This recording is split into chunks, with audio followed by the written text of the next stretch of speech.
हाय, आपके साथ मैं हूँ Surbhi Sharma. India TV YouTube channel subscribe करिए, बेल आइकन दबाएं।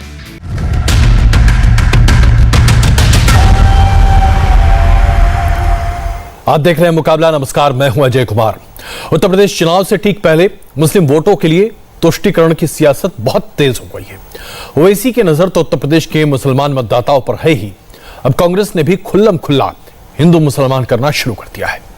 कांग्रेस ने 16 सूत्रीय संकल्प पत्र जारी कर मुसलमानों के वोटों को समेटने का और उसके साथ साथ पूरा सपोर्ट मांगने की कोशिश की है। कांग्रेस ने संकल्प पत्र में जारी किया है मुसलमानों के लिए 16 वायदे। आज यानी कि जुम्मे की नमाज के बाद से उत्तर प्रदेश के मस्जिदों के बाहर कांग्रेस अपना यह संकल्प पत्र तमाम मुसलमानों के बीच में बांटेगी। कांग्रेस का मकसद उत्तर प्रदेश चुनाव में खुलकर सामने आ चुका है। साफ है कि उत्तर प्रदेश के चुनाव में समाजवादी पार्टी, बीएसपी और उसके साथ साथ एमआईएम के मुकाबले कांग्रेस अपने आप को मुसलमान वोटर के सामने ज्यादा आकर्षक तरीके से प्रस्तुत करना चाहता है। और इसके साथ साथ कांग्रेस ने खुल्लम खुल्ला जिस तरीके से मुसलमान वर्ग को अपनी तरफ आकर्षित करने के लिए ये 16 बिंदुओं का संकल्प पत्र सामने रखा है, ये बताता है कि कैसे मुसलमान वोट बैंक पर नींव रखकर कांग्रेस अपना सरकार बनाने का सपना सजोए बैठी है।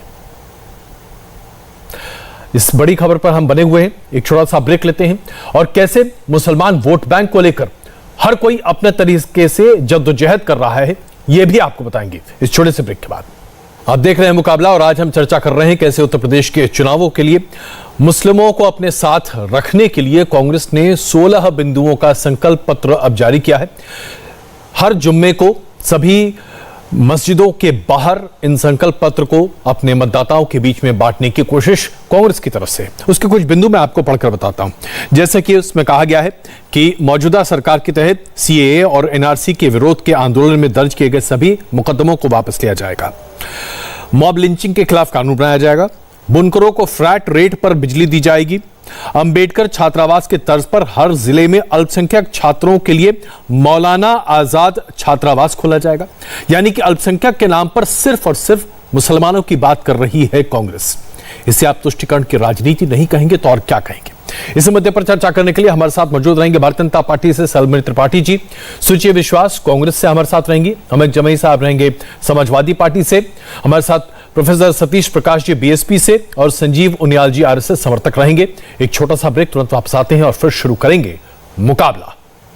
आप देख रहे हैं मुकाबला और आज हम चर्चा कर रहे हैं उत्तर प्रदेश के चुनाव से पहले तुष्टीकरण खुल्लम खुल्ला।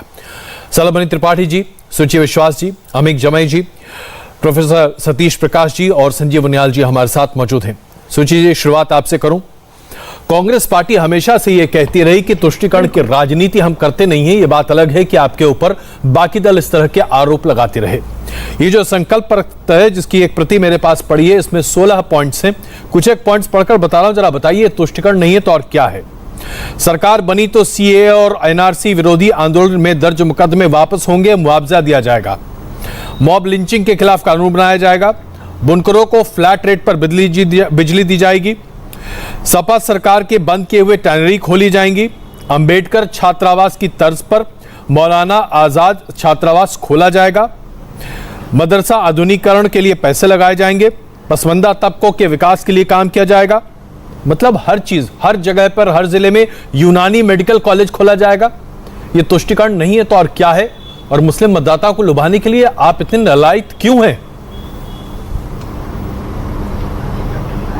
देखिए, तुष्टीकरण का मतलब होता है जिन्ना की मजार पर चादर चढ़ाना। हम एक धर्मनिरपेक्ष दल हैं और हमने एससी, एसटी, ओबीसीज, माइनॉरिटीज और देश के सभी समूह, तबके, जाति और समुदायों के लिए समान रूप से हितैषी कानून बनाए हैं। और जो दल अपना एजेंडा एम्प्लीफाई करने के लिए पोलराइजेशन की पॉलिटिक्स करता है, हम और आप उससे अछूते नहीं हैं। फॉसिस्ट ताकतें सत्ता में हैं, क्या गतिरोध है और लिंचिंग्स के क्या हालात हैं। और चाहे वो रासुका का दुरुपयोग हो, चाहे वो सीए और एनआरसी के प्रोटेस्ट हो, चाहे खुलेआम गोली चलाना, चाहे लिंचिंग करने के आरोपियों को भाजपा द्वारा सदस्यता देना। आपको शंभूलाल रेगर का याद होगा ना, एक मजदूर को जलाकर वीडियो लाइव किया था और उसके बाद इनके एक अनुसांगिक संगठन ने उसके लिए बाकायदा लाइव डोनेशंस की मांग की।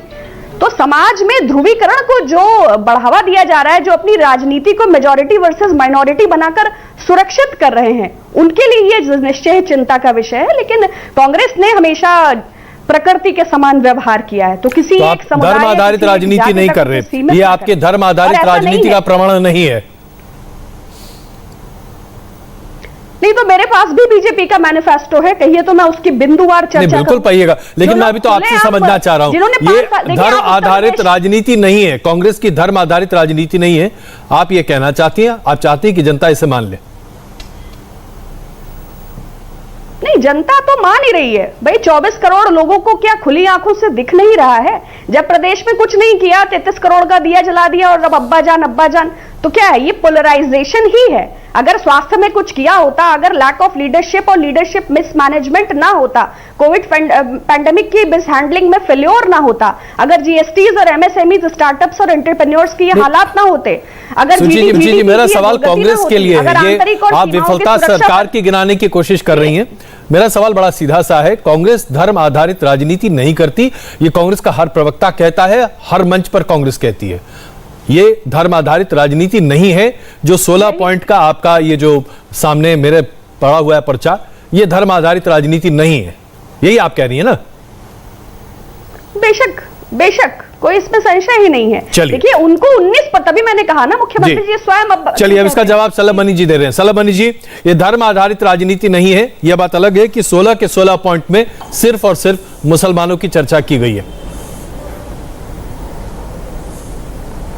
नहीं अजय जी, कांग्रेस से इस तरह के कृत्य को लेकर हैरानी नहीं होनी चाहिए। जिन्होंने धर्म के आधार पर देश बंटवा दिया, जिन्होंने धर्म के आधार पर हमेशा भेदभाव किया, जिन्होंने बाबरी मस्जिद के पक्ष में वकील खड़े किए, कपिल सिब्बल को खड़ा करके पूरा केस लड़ते रहे, जो राम सेतु को काल्पनिक बताते रहे, जो बाटला एनकाउंटर में मारे गए आतंकियों के लिए रोते रहे, जो ये कहते रहे कि इस देश के संसाधनों पर पहला अधिकार माइनॉरिटी का है, जो ये कहते रहे कि नहीं हम एक्सीडेंटल हिंदू हैं, उनसे हैरानी नहीं होनी चाहिए। और देखिए, पहला पॉइंट जो इनका जो संकल्प पत्र है, आप लिखते हैं ये कि सीए एनआरसी विरोधी आंदोलन, यानी कि पुलिस पर हमला करना आंदोलन था, पुलिस की गाड़ियां जलाना, आम लोगों की संपत्तियों को नुकसान पहुंचाना आंदोलन था, सरकारी संपत्तियों को नुकसान पहुंचाना आंदोलन था, मीडिया की ओबी वैन, संभवतः आपकी भी ओबी वैन जलाई गई थी, ओबी वैन फूंकना आंदोलन था। तो ये कहते हैं कि जिन्होंने हिंसा की, जिन्होंने वहां पर पुलिस वालों को जान से मारने का प्रयास किया, पुलिस पर पेट्रोल बम फेंके, पुलिस पर गोलियां चलाई, वो इनके लिए आंदोलनकारी है।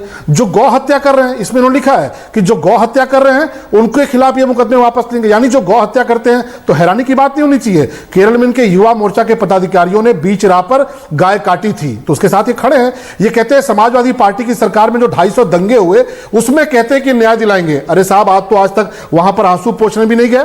जिन जाटों के खिलाफ फर्जी मुकदमे हुए, जिन दलितों के घर जलाए गए मुजफ्फरनगर दंगों में, आप वहां पर आंसू बहाने तक भी नहीं गए। हाँ, प्रियंका वाड्रा जी उनके घर जरूर गई, जिन्होंने दंगे फसाद किए सीए एनआरसी की आड़ में, जिन्होंने पुलिस पर हमला किया, जिन्होंने आम लोगों की संपत्तियों को नुकसान पहुंचाया। इसी लखनऊ की राजधानी हजरतगंज में कांग्रेस की प्रवक्ता बहन भी बैठी हैं, इन्होंने नंगा नाच होते हुए देखा था कि किस तरह दुकानों पर पत्थर फेंके जा रहे थे, पेट्रोल बम फेंके जा रहे थे। उनको ये आंदोलनकारी कह रहे हैं और फिर कहते हैं कि समाजवादी पार्टी की सरकार में जो 250 दंगे हुए उनके जाकर आंसू पोंछेंगे। तो कांग्रेस का तो देखिए चरित्र रहा है, इस देश के सीने पर आरी चलाकर दो भाग में बांटने का। जो आपने समाजवादी पार्टी का भी जिक्र कहा, तो अमित जमाई साहब से सवाल पूछ लेता हूं। अमित जमाई साहब, आपने संकल्प पत्र देखा होगा, मैं क्षमा चाहता हूं सर, आपको रोक रहा हूं। अमित जमाई साहब, संकल्प पत्र आपने भी देखा होगा, 2 जगह आपकी पार्टी का नाम है, और जैसा कि अभी बता रहे थे सलभ जी भी, कहा गया है कि समाजवादी पार्टी के कार्यकाल के दौरान जो दंगे हुए उसकी जांच होगी, दोषियों को सजा देंगे।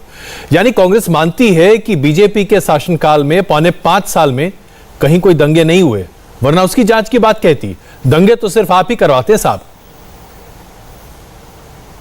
देखिए, जितनी भी शलभ मनी जी बहुत जानकार इंसान हैं, ये जानते हैं कि पूरे देश की राजनीतिक दल जब उनका मैनिफेस्टो आता है तो वो अलग अलग वर्गों के लिए, महिलाओं के लिए, एससी के लिए, एसटी के लिए, ओबीसी के लिए, इवन जो हमारे शलभ जी हैं उनकी जो पार्टी है, जब हमारे प्रधानमंत्री जी चुने गए, देश के प्रधानमंत्री बने, तो प्रधानमंत्री जी ने विशेषकर मुस्लिम समुदाय के लोगों से बात करते हुए कहा था कि वो इस देश के मुसलमानों को कुरान और कंप्यूटर देना चाहते हैं, वो इस देश के मुसलमानों को बराबरी देना चाहते हैं, वो इस देश के मुसलमानों के साथ इंसाफ करना चाहते हैं, वो उनके लिए हैंडीक्राफ्ट में ये काम करेंगे।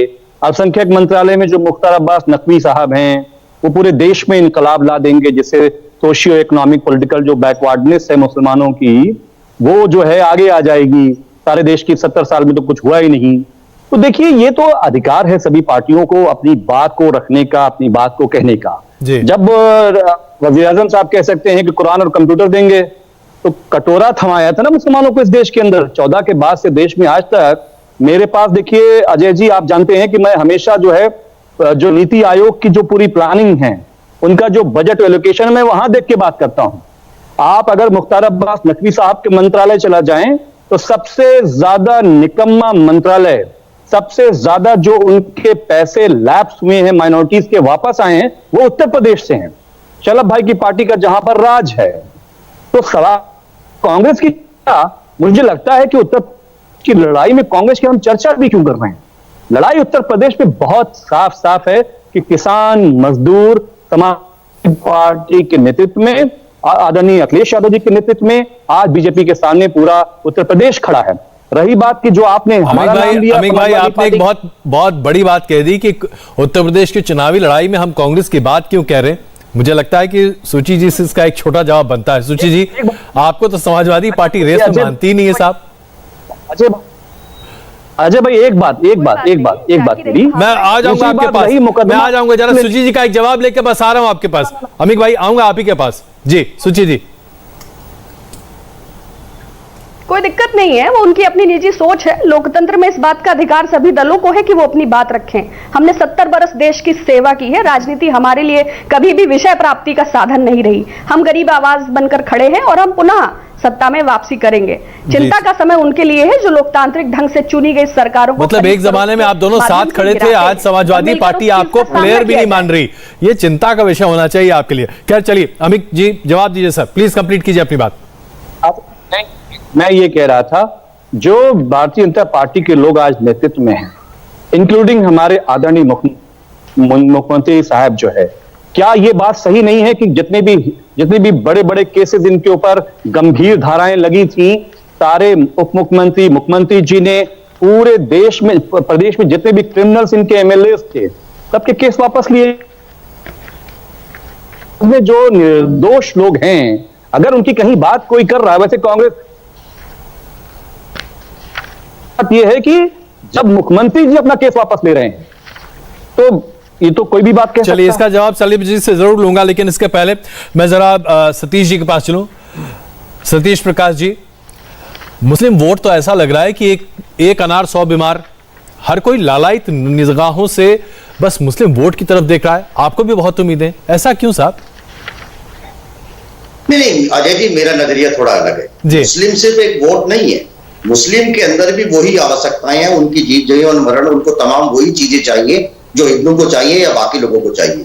देखिए, लंबे समय तक कांग्रेस केंद्र की सरकार में रही, लगभग 40 साल तक उत्तर प्रदेश में कांग्रेस ने राज किया।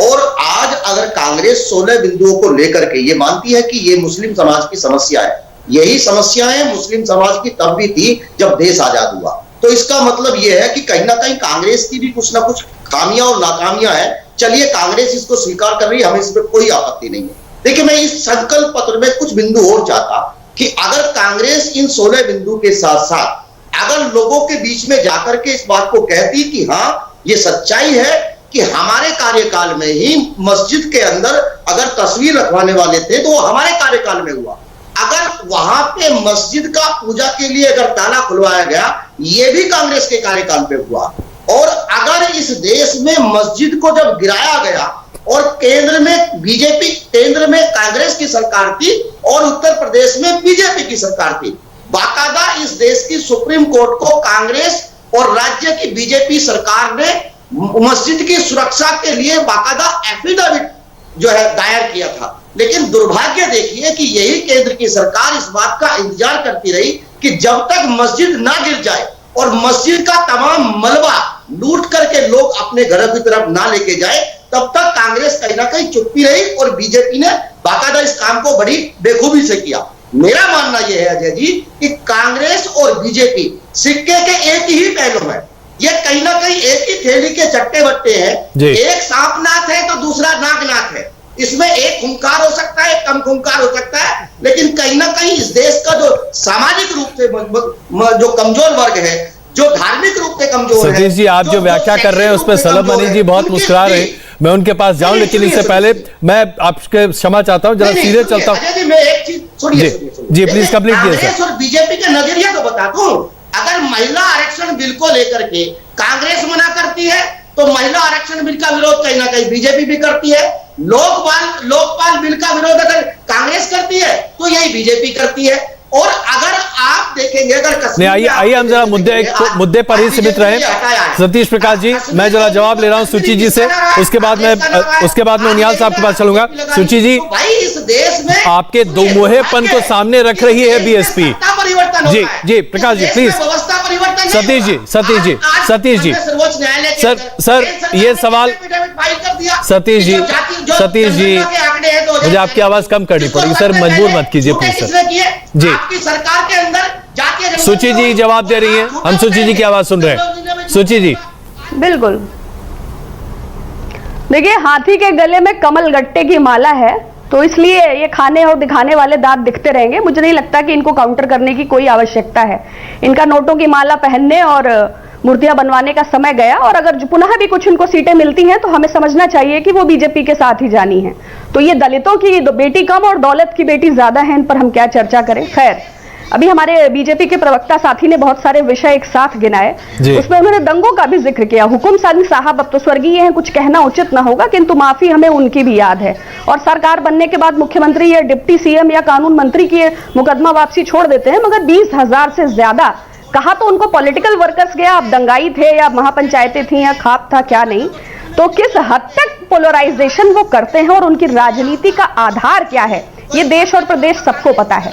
कांग्रेस को ये जस्टिफाई करने की आवश्यकता नहीं है। इसीलिए मैंने आपकी डिबेट के बिगिनिंग में कह दिया था कि जिन्ना की मजार पर चादर चढ़ाना तुष्टीकरण है। चलिए सलम जी, कांग्रेस की जो कार्यशैली है वो जिन्ना का मजार आपके लिए अभी गले की घंटी बना हुआ है। सलम जी, सोच के वे लोग जो आज कांग्रेस में, वो छोड़े।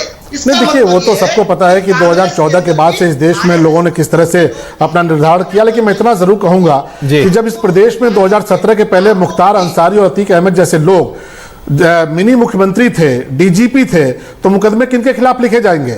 मुजफ्फरनगर दंगों में मुकदमे कौन लिखवा रहा था? आजम खान साहब वहां कहां बैठे थे?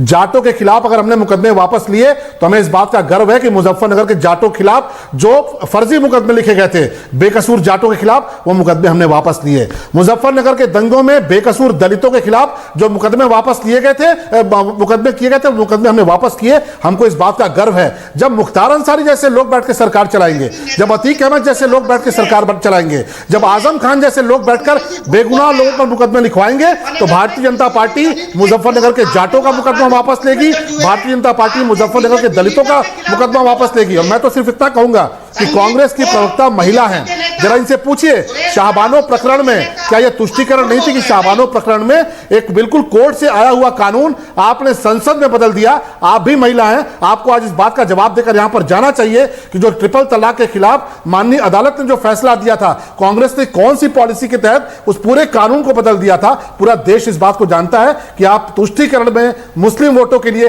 किस हद तक जा सकते हैं। चलिए, आप इस सवाल का जवाब देकर जरूर जाइएगा। बिल्कुल। अमित साहब मैं आपके पास आ रहा हूं, लेकिन अभी तक हम संजीव जी के पास नहीं जा पाए। संजीव जी, छोटा सवाल, बस आ रहा हूं सर। संजीव जी की टिप्पणी लेकर मैं आप ही के पास आ रहा हूं। संजीव जी, जिस तरह से मुस्लिम वोट एक ऐसा जबरदस्त मधुमक्खी का छत्ता हो गया है जिसके लिए हर कोई कतार लगाकर बैठा है, लगता है कि उत्तर प्रदेश की राजनीति में यही वोट 20% वोट ही है जो मायने रखते हैं, बाकी लोग तो शायद मायने रखते ही नहीं है। एमआईएम से लेकर हर कोई यहां सामने है।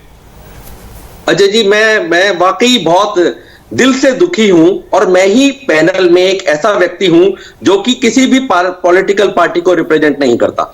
मैं आपको न्यूट्रली अगर डायसेक्शनली सारी प्रोसेस का आपको बताऊंगा 2-2.5 मिनट में, तो आपको भी बिल्कुल हैरानी होगी और आपको भी ये सारे लोग हतप्रभ होंगे कि वास्तव में ये एक स्कूल ऑफ थॉट जो 70-72 वर्ष से सिर्फ मुस्लिम वोटों को कंसोलिडेट करके अपने जीतने का धंधा बनाता था, अपनी रोजी रोटी चलाता था, अपने खजाने भरता था, और जीजा साले और भैया भाभी की जो सरकारों को चलाया करता था, आज वो दिन लद गए।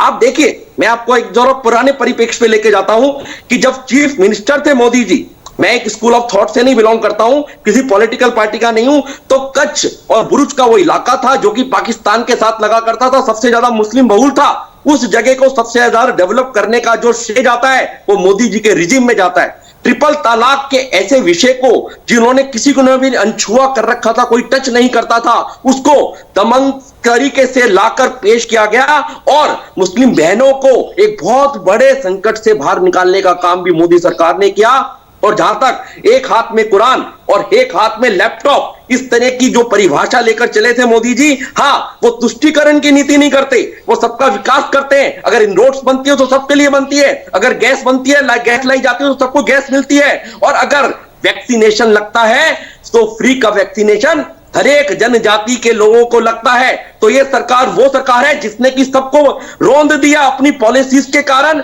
निरंतर एक ही पक्ष को लगातार तुष्टीकरण ना करने की पॉलिसी की वजह से, और मदरसों को लेके साथ साथ पूरे लोगों को एजुकेट करने का जो बीड़ा इस सरकार ने उठाया हुआ है, मुझे लगता है कि आने वाले वर्ष में अगर इसी तरह की सरकार चलती रही तो इस तरह की जो तुष्टीकरण की पॉलिसी करने वाली जो सरकारें हैं, जो नीतियां हैं, जो पॉलिटिकल पार्टी है, वो मार्जिनलाइज हो जाएंगी। एक स्टेट, दो स्टेट, या बिल्कुल भी उनका जनाधार नहीं रह जाएगा। अमित जनई साहब, आपने जो कहा उसका जवाब सामने है, बताइए साहब। मैं बहुत छोटी सी 1 से 1.5 मिनट में पूरी बात कह देना चाहता हूं।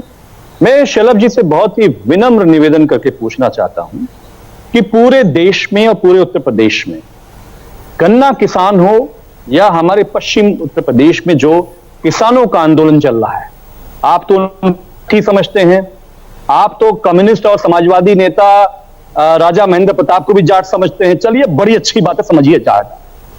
सवाल यह है कि अगर जाट ही मान लीजिए कि पश्चिम यूपी में जाट और गुर्जर ही रहते हैं, तो फार्म बिल्स की जो उनकी मांगे हैं, मान क्यों नहीं लेते? क्या बात है कि आज करोड़ों करोड़ों का बकाया गन्ना किसानों का आज भी आपकी सरकार में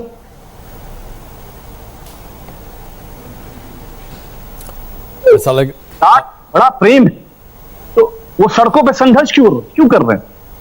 इसका जवाब बताइए, पूरे उत्तर प्रदेश के लोगों को जवाब दीजिए आप। सलाम मनी जी, जवाब दिए सर। अजय जी, जवाब देना चाहूंगा मैं। बिल्कुल, ये अभी बहस बस आपके और जमई साहब के बीच में है, एक दूसरे से जो सवाल पूछना पूछे। नहीं, बहुत अच्छा सवाल पूछा। इसी बहाने देश की जनता के सामने सच सामने आना चाहिए। देखिए, मैं सिर्फ इतना बताना चाहूंगा, गन्ना किसानों की इन्होंने बात की। गन्ना किसानों ने, सपा और बसपा सरकारों ने मिलकर कुल जो भुगतान नहीं किया होगा उसके 1.5 गुना से 2 गुना भुगतान हम उत्तर प्रदेश की सरकार आज कर चुकी है। 1.5 लाख करोड़ का भुगतान उत्तर प्रदेश की सरकार ने किया है। और सबसे जो दिलचस्प बात है कि अखिलेश जी की सरकार जो अंतिम वर्ष का बकाया लगाकर गई थी, वह भुगतान भी हमने किया। इनकी सरकारों में चीनी मिलें बेची गई। आप पूछिए अजय जी, किसकी सरकार में चीनी मिलें बेची गई? चौधरी चरण सिंह जी की कर्म भूमि है रमाला, वहां की चीनी मिल को अपग्रेड करने के लिए, उस चीनी मिल को दोबारा चलाने के लिए सालों से वहां पर किसान मांग कर रहे थे। समाजवादी पार्टी की सरकार आई, कुछ नहीं हुआ। बहुजन समाज पार्टी की सरकार आई, चीनी मिलें बेच दी गई। समाजवादी पार्टी की सरकार दोबारा आई, चीनी मिलों को बेचने की बात पर समर्थन दिया गया। लेकिन जब भारतीय जनता पार्टी की सरकार आई, योगी आदित्यनाथ जी ने पूरा जो प्रयास शुरू किया गन्ना किसानों के लिए, वो चौधरी चरण सिंह जी की कर्म। सतीश जी आपसे इत्तेफाक नहीं रखते, कहते हैं आप झूठ बोल रहे हैं। 20 चीनी मिलें शुरू हो चुकी है। सतीश जी कह रहे हैं कि आप झूठ बोल रहे हैं, क्या कह रहे हैं आप सतीश जी? देखिए, ये कैसे इत्तेफाक रखेंगे?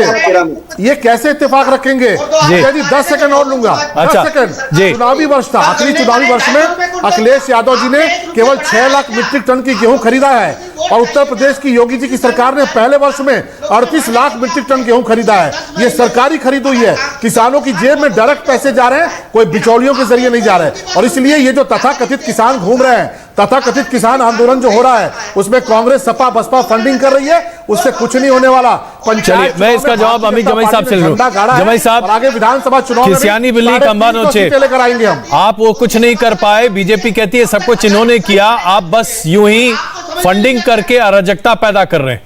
जमई साहब, देखिए, ये शलभ मणि त्रिपाठी जी किसानों को मवाली समझते हैं कि इनका बोल चुके हैं।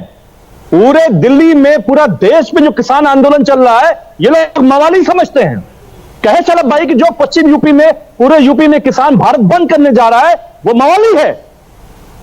मवाली है वो ये कह रहा है कि जो एमएसपी का वादा था 1885 का के आसपास का, अरे आप हम थोड़े कहते हैं, ये शब्द तो आप उपयोग कर रहे हैं। मैं जौनपुर बैठा हूं, 1000 रुपए से ज्यादा गेहूं का मूल्य किसी को नहीं मिला शलभ भाई। आप तो अमीर आदमी हो, बड़मनई आदमी हो, ओएसडी हो मुख्यमंत्री जी के, लेकिन गांव किसानों का आपको हालत नहीं पता है। 1000 रुपए से ज्यादा मजबूरी में उसको, ये जितने ब्रोकर हैं आपके, देख लीजिए, किसानों के नाम भी मिल जाएंगे, उनके खाते का नंबर भी मिल जाएगा जो भुगतान हुआ है। और आपकी सरकार आखिरी वर्ष में 7 लाख मीट्रिक टन गेहूं खरीद के गई थी। हमने पहले साल में 38 लाख मीट्रिक टन गेहूं खरीदा है, और इस बार धान का लक्ष्य 70 लाख मीट्रिक टन है, जो कि उत्तर प्रदेश में है। किसान जो अन्नदाता है, माफी मांगिए, आप उनको मवाली कहते हैं, आप उनको सना फंडेड कहते हैं। हम कहते जमाई साहब, अमिक भाई मुद्दे पर वापस आते हैं। हम आज हम मुस्लिम तुष्टीकरण पर चर्चा कर रहे हैं। आज हमारा मुद्दा किसान आंदोलन नहीं है, कृपा करके हम उसी पर अपने आप को सीमित रखें तो बेहतर होगा। आप कहते हैं कि तुष्टीकरण की राजनीति बीजेपी भाई, मैं इस को नहीं चलने दिया जा सकता। बिल्कुल, हम उसके लिए एक दिन और बहस कर लेंगे, एक दिन और बहस कर लेंगे जमाई भाई, लेकिन एक दिन और बहस कर लेंगे उस पर। लेकिन अभी ये बताइए ना, अभी जिस तरीके से मुस्लिम वोट बैंक को लेकर हर कोई लालायित है, ये क्यों? मुस्लिम वोट बैंक कितना इंपॉर्टेंट क्यों है आपके लिए? क्यों इंपॉर्टेंट है बीएसपी के लिए इतना? बाकियों की चर्चा क्यों नहीं होती? अमित जमाई साहब। अजय जी देखिए, जो अभी की गंभीर चर्चा है, दलित वर्ग हो, पिछड़ा वर्ग हो, अल्पसंख्यक के लोग हो, भारत के सब बराबर के नागरिक हैं। उनके बारे में कोई अगर न्यायोचित बात है, उसे बुरा नहीं मानना चाहिए। लेकिन हम ये कह रहे हैं कि उत्तर प्रदेश में, आप शलभ जी से पूछ लीजिए, प्रोग्राम खत्म होते थे, अगर इनके पास जवाब हो तो बता दें, कितने उर्दू टीचर इन्होंने भर्ती किए, कितने मदरसा बोर्ड के ग्रांट इन्होंने अप्रूव किए, कितने स्कूलों में, आप इनका तो छोड़िए, पूरे सूबे में टीचर जो है, शिक्षक आंदोलनरत है। आप इनसे पूछिए, आज मेरे जौनपुर में इनके विधायकों ने 54 आयुष्मान कार्ड मतलब भेजा है। 20 लाख का प्रोग्राम किया, 54 आयुष्मान कार्ड। ये है इनकी सरकार, ये है इनकी कथनी और करनी। सलभ जी जवाब दीजिए, फिर मैं जरा प्रकाश जी के पास चलूं। सलभ जी प्लीज। देखिए, अमीर भाई ने मदरसों की बात की। अजय भाई, 2017 में जब योगी आदित्यनाथ जी की सरकार आई तो मदरसों की जांच शुरू हुई कि जरा मदरसों को ऑनलाइन कर दिया जाए। ये 70% जो मदरसे चलते थे, उसका पैसा समाजवादी पार्टी के नेताओं की जेब में जाता था, गरीब मदरसे के बच्चों की जेब में नहीं जाता था। जो उर्दू शिक्षकों के नाम पर जो भुगतान होता था, वो 70% समाजवादी पार्टी के नेताओं की जेब में जाता था। और ये आपको भी पता है कि फर्जी मदरसे यहां पर थे, 70% मदरसे फर्जी निकले, केवल 30% मदरसे ऐसे निकले जो असल में चल रहे थे। सरकार ने उनको सुसज्जित किया, उनको ग्रांट दिया। और तो और जो मदरसे में बच्चे पढ़ते थे, उनको ये कौन सी शिक्षा देते थे, क्या पढ़ाते थे? योगी जी की सरकार ने एनसीईआरटी का वहां पर पुस्तक, एनसीईआरटी का पाठ्यक्रम वहां पर दिया, कंप्यूटर की पढ़ाई शुरू कराई। ये तो केवल वोट बैंक समझते हैं। इनके बीच में, कांग्रेस के बीच में, बसपा के बीच में वोट बैंक की लड़ाई है। ये केवल मुसलमान को तुष्टीकरण के नाते। अमित भाई छोटा जवाब दीजिएगा, मैं प्रकाश जी के पास चलूं। अमित भाई बहुत छोटा जवाब, मेरे पास वक्त कम है, इसलिए छोटे छोटे जवाब 1 मिनट में बताइए। मतलब भाजपा में आके झूठ बोलने लगे हैं। ऑनलाइन मदरसों का काम यूपीए 1 के जमाने का है, आदरणीय अखिलेश यादव जी के जमाने का है। उस जितनी भी टीचर्स की भर्तियां हुई हैं, चाहे वो उर्दू की हो या हम तो कह रहे हैं कि हिंदी की भी हो या किसी भी जमाने की हो, कंप्यूटराइज जो मदरसे का मॉडर्नाइजेशन का कार्यक्रम है, ये यूपीए 1 में जब समाजवादी पार्टी गठबंधन में थी, उस जमाने का है। शलभ भाई कुछ नया बताओ, टीचर्स की गिनती बताओ, कितने गिन के अभी बता दो। आप तो ओएसडी हो, अगले 10 मिनट में बता दो कितने उर्दू टीचर, कितने मदरसा टीचर, नंबर बताओ मुझे, आप नंबर बताओ। जब से चुनाव लड़ने जाने लगे झूठ बोलने लगे। बोलो, आ जाओ। 70% मदरसे फर्जी निकले थे कि नहीं निकले थे, बताइए ना। 2017 के बाद 70% मदरसे फर्जी निकले। उनका पैसा कहां जाता था? मदरसे में पढ़ने वाले गरीब मुसलमानों का हक कौन मार रहा था? उन गरीब बच्चों का पैसा कौन खा रहा था? सतीश प्रकाश जी, मौजूदा सरकार पाती है कि 70% मदरसे फर्जीवाड़ा थे, तमाम दिक्कतें थी, उनको उन्होंने सुनिश्चित किया है। नहीं, देखिए अजय जी, बड़ा दुर्भाग्य है कि बीजेपी मदरसों पे चर्चा करती है और बाकी लोगों से ये उम्मीद करते हैं कि वो मदरसों के ऊपर रिएक्शन दे। देखिए, हम ये बताना चाहते हैं कि यहाँ तमाम लोग बैठे। बहुजन समाज पार्टी की सरकार जब उत्तर प्रदेश में पहली बार आई तो उत्तर प्रदेश में अल्पसंख्यकों के लिए अल्पसंख्यक मंत्रालय बनाया। अगर मुसलमान भी इस देश का हिस्सा है, अगर मुस्लिम आगे बढ़ता है तो देश आगे बढ़ता है। इसको आप गलत नतीजे से क्यों देख रहे हैं?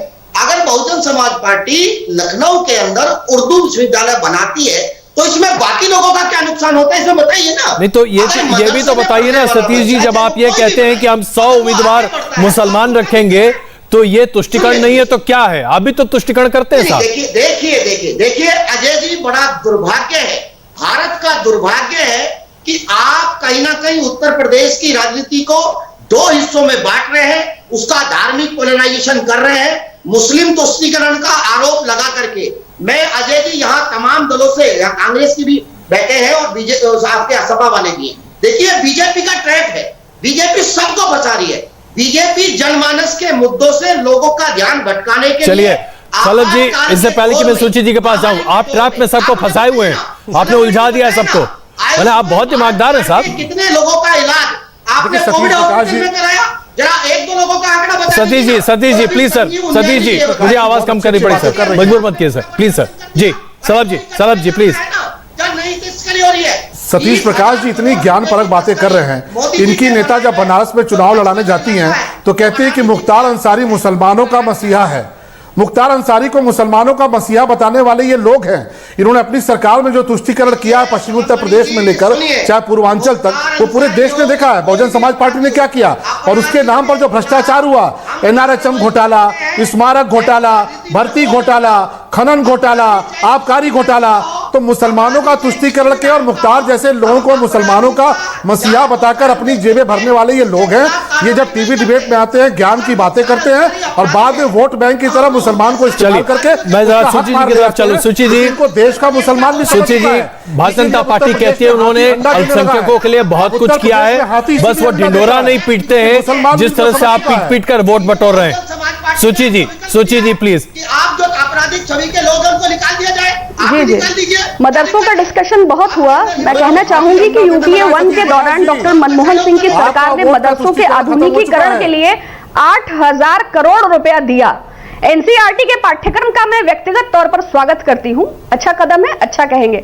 लेकिन आपके ही नेता करोड़ों रुपए की किताबें भी कोने में बैठकर अकेले छाप ले रहे हैं, तो उसमें भी दूसरा उन्होंने अभी नूरपानो साहिबा का जिक्र किया। संवेदनाएं हैं मेरी उनके साथ, और संवेदनाएं मेरी हाथरस गैंग पीड़िता के साथ भी है, उन्नाव रेप पीड़िता के साथ भी है, MJ अकबर से जो विक्टिम थी उनके साथ भी है, और स्नूप गेट मैटर में गुजरात में जिस महिला की जासूसी करी और श्रीमती जसोदा दामोदर दास मोदी के साथ भी मेरी संवेदनाएं हैं। तो अगर महिला के तौर पर आप मेरी बात मानेंगे तो मैं आधी आबादी की प्रतिनिधि हूँ। किसी भी समुदाय या मजहब या किसी भी जगह पर अगर किसी महिला के साथ कोई तर्क देने की आवश्यकता नहीं है। ये बात समझ लीजिए, जब राहुल जी सोनिया जी का जिक्र आए तो समझिए कि भारतीय जनता पार्टी के प्रवक्ता के पास तर्क और तथ्य समाप्त हो चुके हैं। जब बीजेपी प्रवक्ता श्रीमती राहुल जब ये अपना धैर्य खोते तो आप समझ लीजिए कि इनके पास जो है तथ्य समाप्त हो चुके हैं। श्रीमती राहुल गांधी नहीं है, राहुल गांधी है। समाप्त हो जाए तो समझ लीजिए राहुल जी सोनिया जी, राहुल गांधी है। श्रीमती राहुल जी की बात करेंगे, फिर तो हम अटल बिहारी वाजपेयी साहब की बात करेंगे, फिर तो हम गोविंदाचार्य की बात करेंगे। जांच करा लीजिए, आप महिला हैं। नहीं, आपको शाहबानों को इंसाफ नहीं दिला पाई, बीजेपी का तो इतिहास है भाई, क्या इंसाफ दिलाएंगे? फिर तो हजारों मुकदमे हैं। अभी आपकी विधायक में अभी जो 142 लोग हैं उन पर महिला अपराधों के 142 मुकदमे दर्ज हैं। ये उत्तर प्रदेश के कैबिनेट की लेटेस्ट बात है। थोड़ा उसके बारे में शलभ मणि जी की उत्तेजना बता रही है, दिखाइए। शलभ मणि जी की उत्तेजना बता रही है कि वो खिसिया गए, अब उनके पास तर्क नहीं बचा है। जब संवाद अपनी गरिमा खो दे तो मैं धन्यवाद दे रहा हूं आप सबका, हमारे पास बहस के लिए इतना ही वक्त था। मैं धन्यवाद दूंगा आप सबका इस चर्चा में शामिल होने के लिए, बहुत धन्यवाद। लेकिन इसमें कोई शक नहीं कि इस बार के उत्तर प्रदेश के चुनाव में ऐसा लगता है जैसे कि मुस्लिम वोट बैंक, जो कि तकरीबन 20% आबादी है उत्तर प्रदेश की, उस पर हर किसी की बहुत जबरदस्त निगाहें हैं। चाहे कांग्रेस की बात करें, MIM की बात करें, BSP की बात करें, समाजवादी पार्टी की बात करें। अब ये 20% वोट कहां कहां बटेंगे, किसे किसे ये प्रसाद मिलेगा, ये तो हम आपको चुनाव के समय बताते रहेंगे। हाय, आई एम सुरभि शर्मा। खबरों से अपडेट रहने के लिए India TV YouTube channel subscribe करिए, साथ में बेल आइकन जरूर दबाएं। जुड़े रहें इंडिया टीवी के साथ।